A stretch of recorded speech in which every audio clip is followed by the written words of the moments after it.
After the ceremony, Obi-Wan and Anakin had a briefing. Obi-Wan was shocked at the name Darth, because it's a traditional title for Sith Lords. Anakin thought it was fine. The rest of the Jedi High Council was apparently as mortified as Obi-Wan. Anakin was later assigned as Palpatine's bodyguard, because Palpatine is suspected to become a tyrant. Obi-Wan told Anakin about Boba Fett's return and he suspects the Chancellor is behind it, with the approval of the clone army and such. He was scared that the Chancellor might declare himself Emperor for eternity. After the ceremony ended, he meets Padme, who congratulated him by calling him Lord Vader. This moment, Anakin sensed that Padme was pregnant with his blood. Padme thought it was impossible at first, but after a medical scan, it was true. She was half a day pregnant. Padme was scared at first but was calmed down by Anakin. Anakin sees that Boba Fett's immortality may prevent losing Padme and his premonitions. On the Jedi board meeting, the Jedi Scouts cruiser was able to track Grievous to Kashyyyk. Even though half of the CIS army was deactivated, Kashyyyk was still a well-defended planet. Before an important Senate meeting, Palpatine was escorted by Anakin to his office. During this, the Chancellor started asking Anakin about the ways of the Force,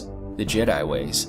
With each of Anakin's reply, Palpatine asked the same questions that Anakin once asked when he first met Obi-Wan, like if using powerful emotions like hate, fear, and anger, wouldn't it evaluate the Jedi's powers? Anakin tried to answer no, but his answers contradicts with his experience. Chancellor sensed Anakin's discomfort, started to say that he had been studying both Jedi and Sith history. They are both very similar, and started out listing the facts. And in comparison, the two aren't that different. Anakin was shocked by how much he agreed with Palpatine. Anakin wished that the Jedi would be more open-minded and accept the dark side so things could be done more efficiently.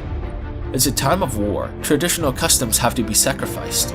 It was also said in the Senate meeting there was a bill to deal with rogue Jedis, such as Asajj Ventress, where they will be trialed in military court despite if the Jedi was in military or not. Later, Obi-Wan was selected by the Council to be sent with a brigade of clones to aid the Kashyyyk invasion.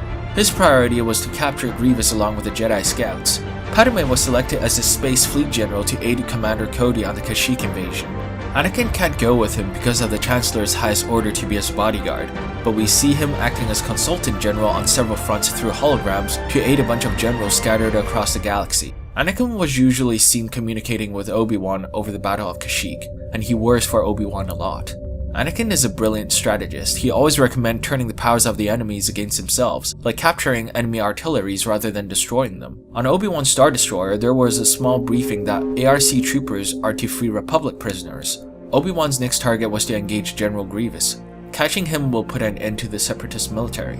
During the briefing, Obi-Wan received a distress signal from a group of Jedi who were overwhelmed by Grievous. Those were the Jedi Scouts. All of them were mercilessly defeated by Grievous. Only a few survived and were rescued by a clone scout ship. Anakin met Chancellor Palpatine at a prestigious performance. Anakin was starting to feel the dark side aura around the Chancellor when he told Anakin about Korriban alchemy.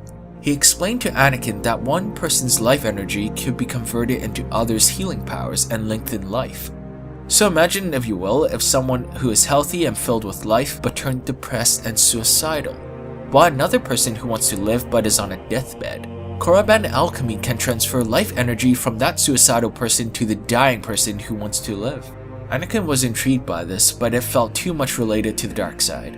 After the performance was finished, Anakin reported it to the Council. The Council ignored him except for Mace Windu and several other masters, but their votes were turned down for more investigation. They only believe Palpatine wants to become Emperor rather than a Sith Lord. Mace Windu even stated that Korriban is an old name for Moraban, the ancient birthplace of the Sith. But other Jedi stated life transfer alchemy is popular among many cultures, and usually those who claim them are just frauds and swindlers.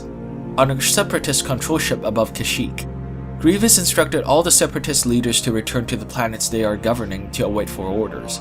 They each are sent back to their respective systems rather than being gathered together. Grievous was there to escort them back to the shuttle and will return back to the surface to await Republic forces. Obi-Wan's army arrived, however, during the chaos of the space battle, all the leaders escaped, except for Grievous. Obi-Wan's Star Destroyer sent a boarding party onto Grievous's ship. Grievous and Obi-Wan engaged on the Republic's hangar. It turned out the Separatists had actually planned to hijack Obi-Wan's Star Destroyer, as they detected them coming through hyperspace. During the chaos of the battle, ground ion cannons destroyed Obi-Wan's boarding plank, and the two generals were separated. Grievous was sucked into space. Believing Grievous had been destroyed, Obi-Wan was forced to contain the droid army on Kashyyyk and locate the main control ship that regulates the rest of the army, rather than making the leader manually shutting them all down. He decided to go down on Kashyyyk and locate it with a few ARC troopers. After that, he and the ARC troopers rescued the Wookiee prisoners, and Wookiees volunteered to fight for the Republic. During the rescue, we see how harshly Wookiee prisoners were treated by the CIS. They were used as slaves and being subjected to torturous experiments. Anakin called Obi-Wan as he sensed his master is in danger. Anakin suggested that he could disobey the council and try to help Obi-Wan, but he dismissed Anakin, saying spying on the Chancellor is more important. In space, we can see a lot of destroyed Republic Star Destroyers, and the clones are suffering heavy losses. Anakin, fearing for Obi-Wan's life, went to interrogate the captured Separatist Admiral. Jedi mind tricks didn't work on him, so he used other dark methods that's against the Jedi way. Anakin gave Obi-Wan intel from the Admiral to have a successful planetary invasion. For the mission to be a success, the stormtroopers must disable the ion cannons. He gave Obi-Wan all the coordinates of them. Thus, Obi-Wan sent coordinates to the rest of the troops to disable them before continue landing the troops. The Wookiees separated with them to capture all the ion cannons. After approaching the main ion control room, it was guarded by Asajj Ventress and her droids. Asajj Ventress attacked Obi-Wan while the ARC troopers fended off the droids. Ventress lunged at Obi-Wan, and he tried to reason with her, how he understood how she felt, how he almost fell to the dark side due to his master's death. Ventress didn't listen and continued attacking him, but Obi-Wan continued that she shouldn't destroy the Jedi or the Republic, but change the order from within, because that's what he's doing. Obi-Wan told her how much he knew about her past from the Jedi records. She was originally a Jedi Padawan and was sent on a mission with her master, but he died during the mission. The Jedi Council neglected what happened to her master, and that's when she was approached by Maul, who took her to the dark side. Darth Maul was just an agent of evil and did not care about people like she did, and she was never far from redemption. After Obi-Wan's patience and wisdom of words, Ventress converted back to the light and surrendered. She gave the ARC troopers the password to enter the ion cannon to disable all of them across the planet. The troopers and Wookiees entered the ion cannon control room and had a small battle with the destroyer droids. Obi-Wan told her she can always be redeemed when she let go of her dark side. Asajj Ventress tried, but she said that the dark side is too strong and it's ripping her head apart. Without warning, a lightsaber ignited out of her chest. Grievous had sneaked up behind her. Apparently he survived the space battle by attaching himself to one of the ships. Obi-Wan pushed Grievous out of the way and tried to save her, but the blow was fatal. She told Obi-Wan even her Sith powers can't heal herself because she wanted to die a long time ago. It's good to at least die a good person again. She said she forgives Grievous and told Obi-Wan to take Grievous in for justice, for the hate crimes he had done to the Jedi in her dying breath. Obi-Wan jammed Grievous' comlink. Grievous then tried to return back to the main command post to change the ion cannon passcodes, so the Republic can't deactivate the cannons with the password that Asajj Ventress gave them. Obi-Wan chased after him. Back on Coruscant, Palpatine then revealed about more of the Korriban alchemy, and he believed that Avis had done it to Padme. He wants to help Anakin to make sure only one personality controls the Chosen One. This was actually a secret. Nobody except the Jedi knew about this. Palpatine said that Avis had linked his soul with her soul. If he goes, Padme goes. That's when Anakin drew his lightsaber, confirming his suspicion was true. Palpatine stated even if Anakin killed him, all the knowledge will be lost and Padme won't be saved. Padme is already dying. Anakin decided to leave and report Palpatine to the Jedi Council. Anakin was trying to control his anger from unleashing Avis. A clone commander reported to Palpatine that Grievous was engaging with Obi-Wan. Kill them immediately. Palpatine instructed that no surrender is needed. They have to keep the war going for his plans to finish. Just when Grievous got to his command post, Obi-Wan stopped Grievous and the two engaged in combat again. Obi-Wan finally caught Grievous off guard and disarmed all of Grievous' lightsabers. Rather than running inside the command post, Grievous engaged Obi-Wan in hand-to-hand combat. Obi-Wan was no match against him. Finally, Grievous' punch landed on a circuit board on his ship. The circuit board shock-circuited and disabled Grievous' limbs. Before Obi-Wan could make Grievous surrender to end the war, Grievous was killed by a clone sniper. Without Grievous giving the order to shut down the droids, the war was forced to be continued. The droids are now set to their default modes, just to defend the planet, and can no longer be able to reprogram to invade other planets until a new military leader is reinstated. Anakin returned to the Jedi Temple and told about what he had heard about Palpatine. Mace Windu fears that Palpatine had been corrupting Anakin all along. Palpatine wants the Chosen One to become a Sith Lord. The meeting was interrupted by Palpatine's speech to the Senate. Palpatine stated that the war cannot be ended without drastic measures. Even though the Confederacy of Independent Systems military head, Grievous, had been destroyed, the droid army is still systematic.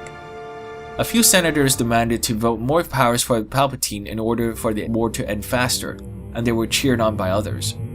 Thus, Palpatine declared himself Emperor for life, in order to be able to end the war once and for all. The Senate cheered.